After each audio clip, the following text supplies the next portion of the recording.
What's going on, everyone? It's Omar Almodovar with Elite Recruits. In today's video, we have a very special family joining us to talk about their recruiting process, their journey with me, and what advice they have for other players and families going through the process. So, AJ, take it away. Tell them your name, where you're from, what position you play, and where you're going to school now.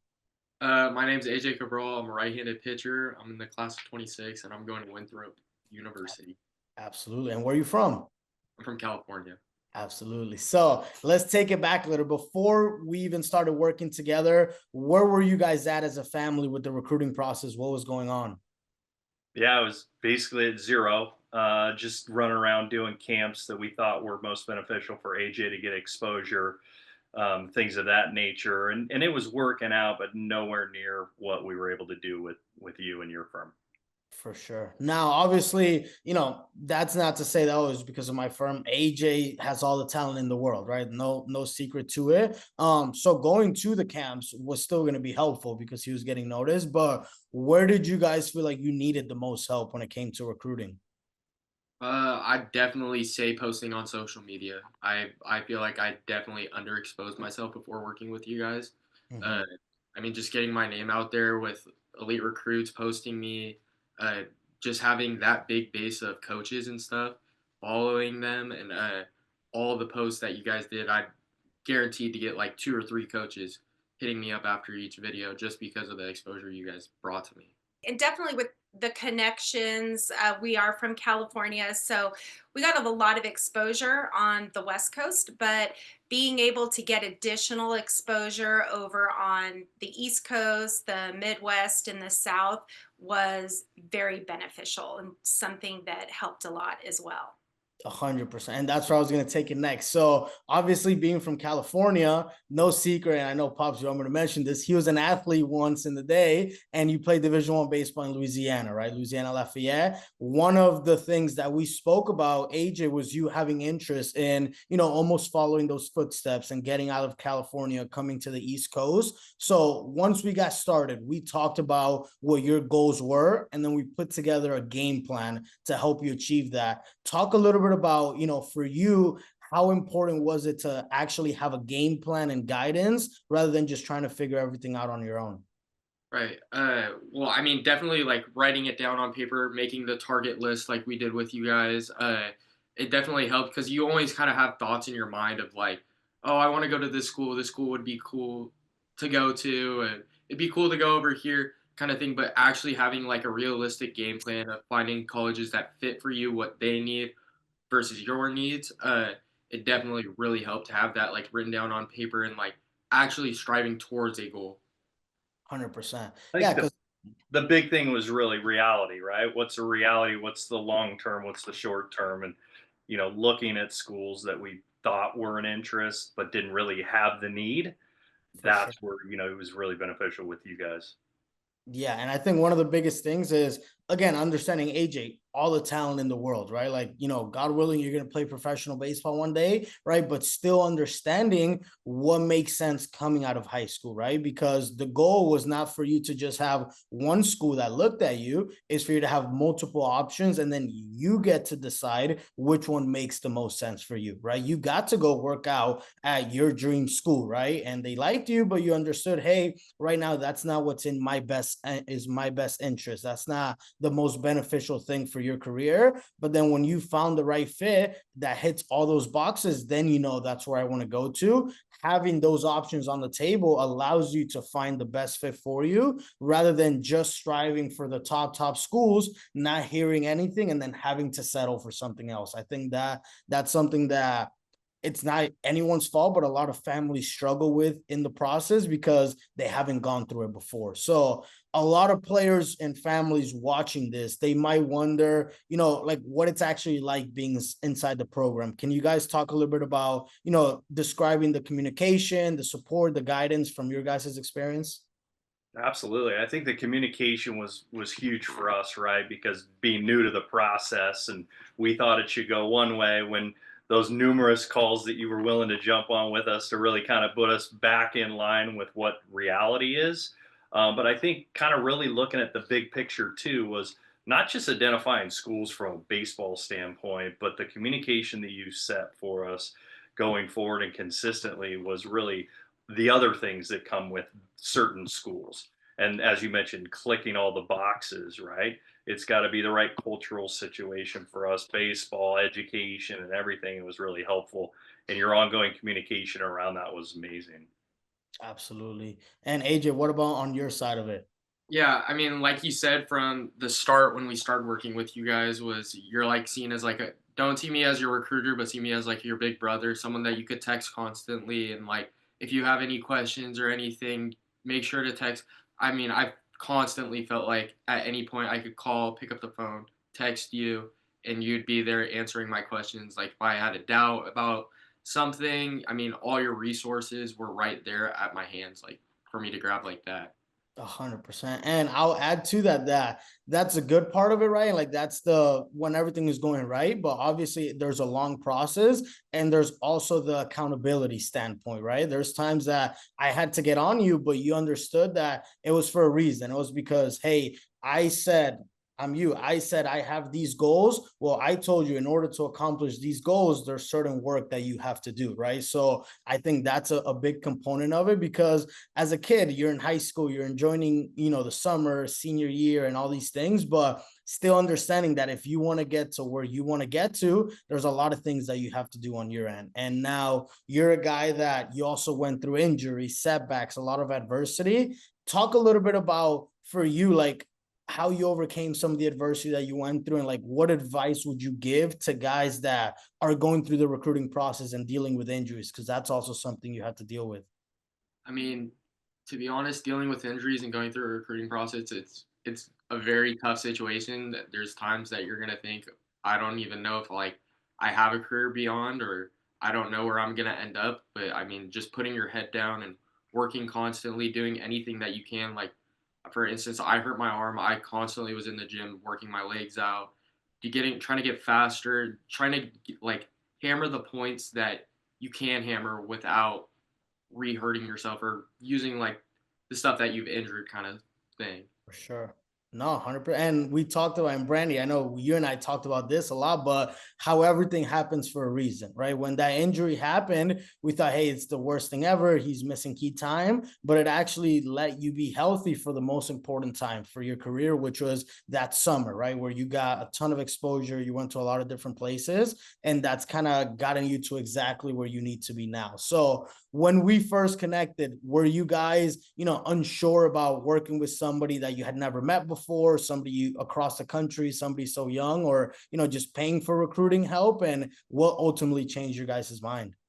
Well, I think our initial meeting with you, I think we felt comfortable with you moving forward. In today's society and everything, a lot of things are done remotely. He trains remotely. So I think it's all about the connection and feeling comfortable with somebody. And this is such an important process, especially for us and for AJ, that we felt that you had our best interest. You understood what we wanted, where we were going, and we felt comfortable putting this process in your hands and then allowing you to guide us through it and help us make the best decisions, which ultimately it all worked out just as it was supposed to. Absolutely. And what I appreciated most about the initial conversations is it wasn't about your firm.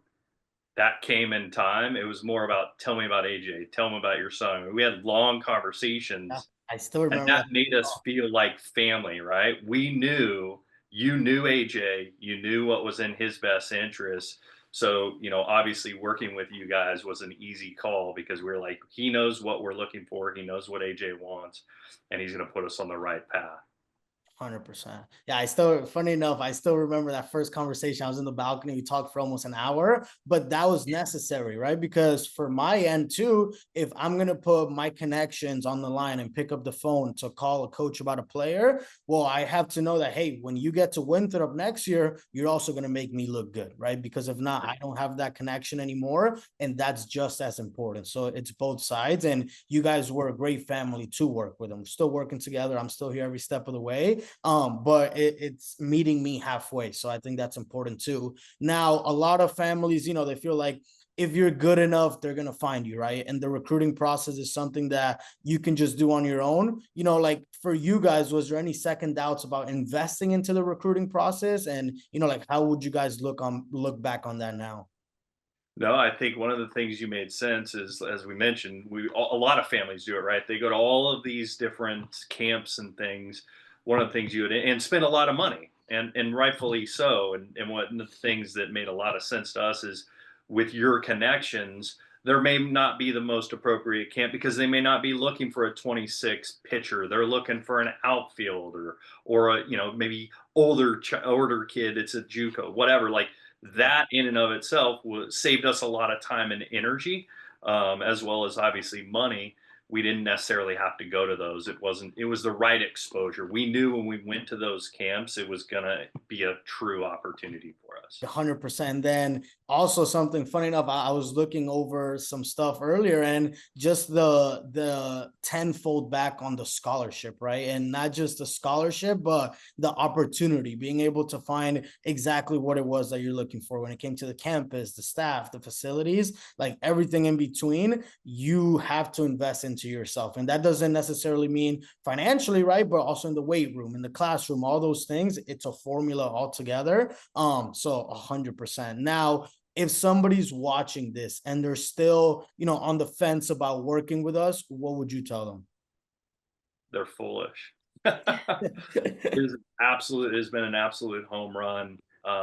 Not just because of the connections, but I think again, you truly understand what that individual player is looking for and trying to put them in the right position. But what else would you say? I'd say I mean, you have to look at the investment part of it. Anybody who's in this position and looking to get their player to the next level, you look at all the money you've invested up to this point between training and equipment and camps and everything.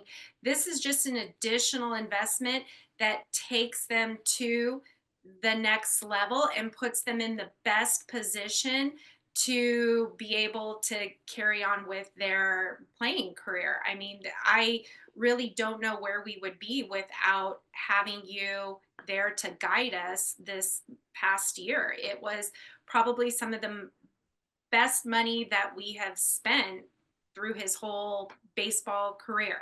I think this kind of summarize that is it gave us more choices than we thought we had, Yeah. but they were the right choices, right? I think too many kids that don't have these sort of services kind of have to just figure out, get found, which is rare. And now they're maybe at a program that isn't really their choice. It's just by default, right? Because they haven't had that exposure. Yeah, and we see it all the time that guys end up, and again, like obviously this is not something that is for everybody. Everybody comes from a different background, but a lot of guys end up at those programs that they didn't see themselves being a fit at, and then end up wanting to come home early. And then all that work that they put into their career, you know, kind of gets washed just because they were not in the right environment. If I can add to that, I mean, I think that the most powerful thing you guys do is just put you on a roadmap to give you those choices. Because, like we were just talking about, some kids just don't have that opportunity or don't take these sort of services seriously and say, I'm just going to get found. I'll post a few things media wise and they'll find me. We all know that that's not the case. There's a process and a strategy that you have to treat it like a business. I kind of think too, like you can only put in as much work as like you give out, kind of thing, where you could put in as so many hours, but if your aspirations are to go play at a Division I school, if you're not getting seen, you're not going to be able to go to that school. Exactly. Yeah, where I see, and there's 2 points. I remember what I was gonna say, but to add to your point, AJ, like 100%, there's so many guys that they take care of everything right in the classroom. They work their butts off on the field, extra work and everything, and then nobody knows who they are, and then they miss out on opportunities. I was a guy that, hey, I was an okay player. I had teammates that were much better than me, but I ended up getting more scholarship money and going to better schools because how I was putting myself out there. And it's all about how many people know you at the end of the day. The second thing I wanted to say, yeah, also being able to understand that there is a lot of services out there. So doing your research and doing proper research, because there's a lot of guys that, hey, I come from this background and I was a coach at this school, or I played professional baseball this many years. They'll tell you whatever you want to hear. And then once you're in the inside of the program, it's completely different. From the very beginning, I told you, hey, Angela, and it was you and I that spoke at first.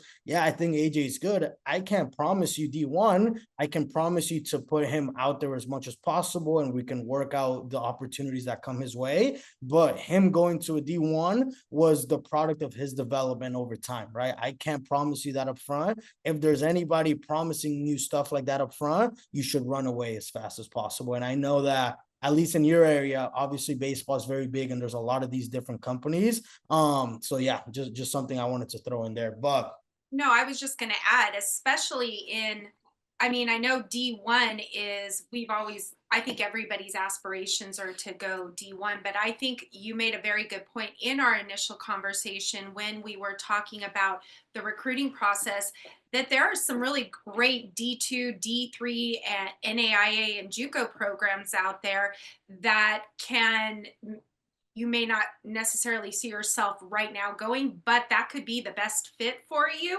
at this point. And then with the transfer portal and the way that the college baseball is shifting through that transfer portal, one of those schools might be a great fit for you right now, and then be able to springboard you to that next level with that experience and with the preparation you need to be there. So I think you set that expectation for us also, that, hey, it's not a bad thing if it's not D1. This other program may be a great fit for you. And we had some really great conversations with coaches at the NAIA level, at the JUCO level, D2 level, who we really connected with and who really had the best interest of AJ and wanting to see him go to that next level. So that was something that we relied on you for, and for your guidance, and everything worked out in the end. But we appreciate the expectation of being set right out the door that, it doesn't, D1 is great, but there's a lot of great programs across the board. Exactly. And I'm really glad you brought that up, because that's a great point too. And that's something that I'll give kudos to you guys as a family, that you guys did very well, right? There's no secret. AJ had all the D1 talent in the world, right? But you guys were a family that you took the phone calls, you guys took the offers, you guys took the visits to all these other schools in the different levels. You had the offers on the table and you were open to those different opportunities. You got rewarded with what your goal was of playing Division I baseball. But if that didn't happen, God forbid, for whatever reason, you had open doors on the table, right? There's a lot of players that they turn away all these opportunities, and then they get to the end of the road and they look back and those are not there anymore. And then they have to really settle for something, or in worst cases, not even get to play at the next level at all, which I'm sure, AJ, you've experienced, older guys through your high school or through, just Southern California in general, that have gone through things like that and not end up playing at the next level. So I think that's huge. Yeah. Now, to summarize it, AJ, right now, obviously you just went through a grueling process over the past year, obviously got to where you want to go to. What's the biggest piece of advice, or what are some of the biggest things that you would give to a player that's going through the recruiting process right now, or is about to go into it, given everything you've learned? All I could say is just don't stop working. I mean, you could only control what you can control. Opportunities will show themselves, especially you work with like elite recruiters, putting yourself out there. I mean, you can only go as far as you work. 100%. That's simple but truth right there. That's all I got for you guys. I really appreciate you guys taking the time to do this. And today is Wednesday. I don't even know what date it is. Today's Wednesday. I'll be seeing you guys very, very soon here in Florida. Can't wait for it. Absolutely. Thank you, Omar. Thanks, Omar.